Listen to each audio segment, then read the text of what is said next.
கடந்த 15ஆம் தேதி அருண் ஜேட்லி அவர்கள் டெல்லியிலே ஜெம் லேபரட்டரிஸுக்கு நெடுவாசலில் ஹைட்ரோ கார்பன் எடுப்பதற்காக 16 ஆண்டு குத்தகை விடுத்த அந்த நாளிலிருந்து நெடுவாசல் பகுதி மக்களோடு நெருங்கி நின்று ஹைட்ரோ கார்பன் எதிர்ப்பு கூட்டியக்கம் தன்னுடைய போராட்டத்தை நடத்தி கொண்டிருக்கின்றது.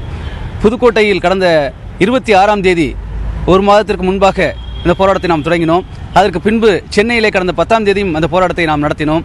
ஹைட்ரோ கார்பன் எடுக்கக்கூடாது, நெடுவாசல் பகுதியில் மட்டுமல்லாமல் தமிழகத்தினுடைய எந்த விளைநிலப் பகுதியிலும் ஹைட்ரோ கார்பன் எரிவாயு எடுக்கக்கூடாது, அதற்கு தமிழக அரசு அனுமதிக்கக்கூடாது என்பதை வேண்டுகோளாக வைத்துத்தான் ஹைட்ரோ கார்பன் எதிர்ப்பு கூட்டியக்கத்தின் சார்பாக நாங்கள் போராட்டத்தை நடத்தி கொண்டிருக்கின்றோம்.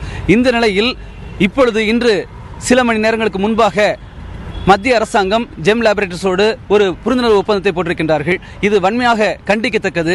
மத்திய அரசாங்கம் இந்த ஹைட்ரோ கார்பன் பிரச்சனையில் இரட்டை வேடம் போடுவதாகத்தான் ஹைட்ரோ கார்பன் எதிர்ப்பு கூட்டியக்கம் கருதுகின்றது.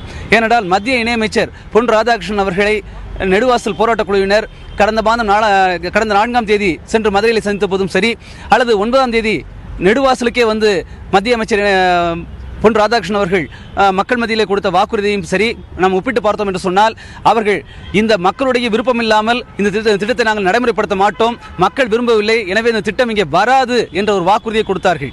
ஆனால் அவர்கள் மக்களுக்கு நேரடியாக கொடுத்த அந்த வாக்குறுதியை மீறி இப்பொழுது டெல்லியிலே புரிந்துணர்வு ஒப்பந்தம் போடப்பட்டிருக்கின்றது. அப்படி என்றால் இதுநாள் வரையிலே மத்திய அமைச்சர்கள் பேசிய பேச்சுக்கள் அல்லது போராட்டக் குழுவினரை டெல்லி வரை அழைத்து சென்று தர்மேந்திர பிரதானோடு பேச வைத்தது, இது எல்லாமே ஒரு போலி நாடகம், மக்களை ஏமாற்றுவதற்காக செய்த வேலை என்பதை இன்று மக்கள் புரிந்து கொண்டிருக்கின்றார்கள். எனவே இந்த தருணத்தில் தமிழ்நாடு அரசாங்கத்திற்கு தமிழக மக்களின் சார்பாக ஹைட்ரோ கார்பன் எதிர்ப்பு கூட்டு இயக்கம் ஒரு வேண்டுகோளை முன்வைக்கின்றது.